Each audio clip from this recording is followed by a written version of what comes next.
Bismillahirrahmanirrahim.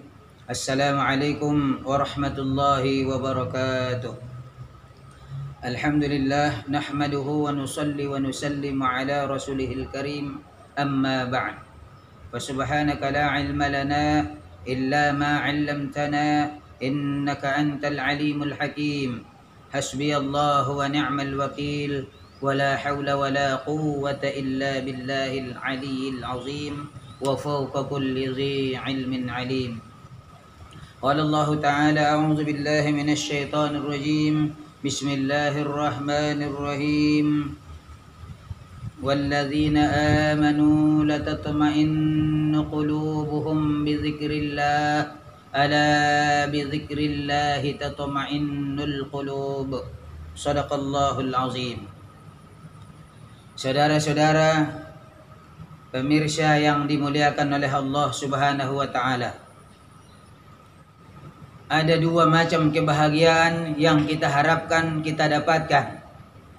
Pertama, kebahagiaan jasmani, kemudian yang kedua adalah kebahagiaan rohani. Ketika kita dapatkan dua kebahagiaan ini, maka termasuklah kita orang-orang yang mendapatkan kebahagiaan dunia dan kebahagiaan akhirat. Maka Allah Subhanahu wa taala adil dalam hal ini.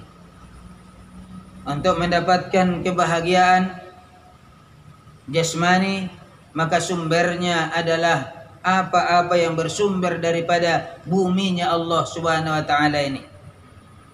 Sedangkan untuk mendapatkan kebahagiaan rohani itu, maka Allah Subhanahu wa taala jadikan sumbernya yang bersumber daripada langit, yaitu amal-amal agama. Hadirin yang dimuliakan oleh Allah Subhanahu wa taala, maka dalam kehidupan kita ini kita berusaha untuk mendapatkan berbagai fasilitas-fasilitas hidup yang akan mendatangkan kebahagiaan jasmani kita. Di antaranya kita berusaha mendapatkan makanan-makanan yang nikmat, makanan-makanan yang bergizi. Demikian juga menyiapkan pakaian-pakaian yang lembut, yang halus. Demikian juga kita berusaha untuk menyiapkan fasilitas perumahan yang memadai. Demikian juga kendaraan-kendaraan yang bagus. Hadirin yang mulia, fasilitas-fasilitas hidup ini adalah untuk menunjang kebahagiaan jasmani. Akan tetapi hendaklah kita sadari, sekiranya kita telah mendapatkan sumber-sumber kebahagiaan jasmani ini, maka kebahagiaan yang sebenarnya belum lagi kita dapatkan. Sebelum kita mendapatkan kebahagiaan rohani, maka untuk itu setiap kita hendaklah berusaha untuk mendapatkan kebahagiaan rohani yang Allah Subhanahu wa taala turunkan itu, letakkan itu di dalam amal-amal agama ini. Para sahabat bertanya kepada Nabi sallallahu alaihi wasallam, "A'udzu billahi minasyaitonir rajim. Yas'alunaka 'anir ruh. Qulir ruhu min amri rabbi." Mereka bertanya kepada engkau wahai Muhammad tentang masalah ruh. Maka katakanlah bahwa urusan ruh itu adalah urusan Tuhanku. Maka hadirin yang dimuliakan oleh Allah Subhanahu wa taala, awamirillah, perintah-perintah Allah Subhanahu wa taala yang Allah turunkan di dalam Al-Qur'an adalah menjadi sumber-sumber kebahagiaan rohani. Di antara yang diperintahkan oleh Allah Subhanahu wa taala dalam Al-Qur'an itu, Allah perintahkan kita supaya berzikir pada Allah Subhanahu wa taala. Maka kita yakin dengan seyakin-yakinnya, ketika kita zikrullah, zikir kepada Allah Subhanahu wa taala, maka ketenangan rohani itu akan diberikan oleh Allah Subhanahu wa taala. walladzina amanu latatma'innu qulubuhum bizikrillah. Dan orang-orang yang beriman itu sungguh hatinya akan tenang melalui zikir kepada Allah Subhanahu wa taala. Ingat-ingatlah sesungguhnya dengan berzikir pada Allah maka hati akan menjadi tenteram. Untuk itu hadirin yang dimuliakan oleh Allah Subhanahu wa taala, zikrullah ini sebenarnya sangat-sangat luas. Nabi kita sallallahu alaihi wasallam mengajarkan kita supaya zikir kepada Allah Subhanahu wa taala baik secara khusus, begitu juga zikir secara umum. Bersumber daripada Muaz bin Jabal radhiyallahu anhu, beliau mengatakan, sekali Nabi sallallahu alaihi wasallam telah memegang tanganku. Lalu beliau bersabda, "Wahai Muaz, demi Allah saya cinta kepada engkau.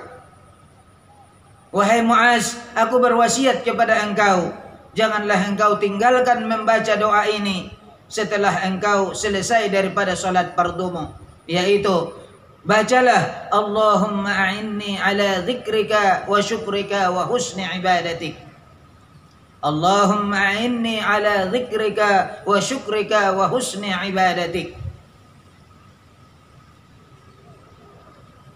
Ya Allah, tolonglah aku untuk senantiasa berzikir kepada engkau dan selalu mensyukuri akan nikmat-nikmat-Mu, dan tolonglah aku agar senantiasa membaguskan ibadahku kepada engkau.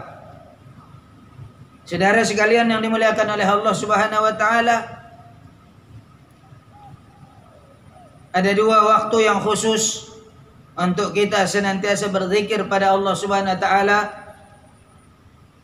Yang pertama adalah di waktu selepas salat subuh, yang kedua adalah waktu setelah salat asar.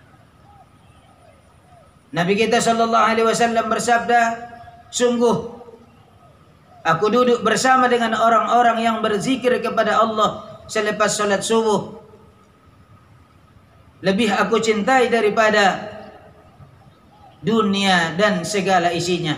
Dan sungguh kalau aku berzikir kepada Allah Subhanahu wa taala selepas salat asar, itu lebih aku cintai daripada dunia dan segala isinya."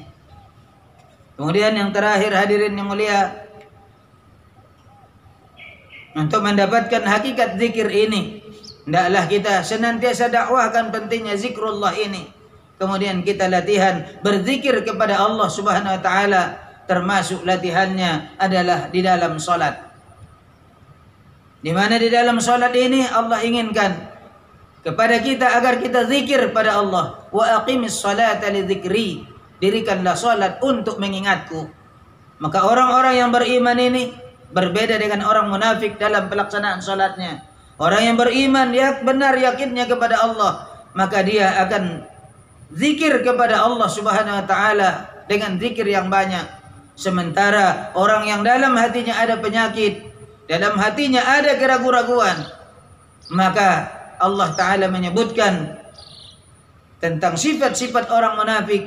Iza qamu ila salati qamu kusala yura'una an-nas wa la yazkuruna Allah illa qalila. Apabila mereka berdiri untuk melaksanakan salat, mereka berdiri dengan amat malasnya.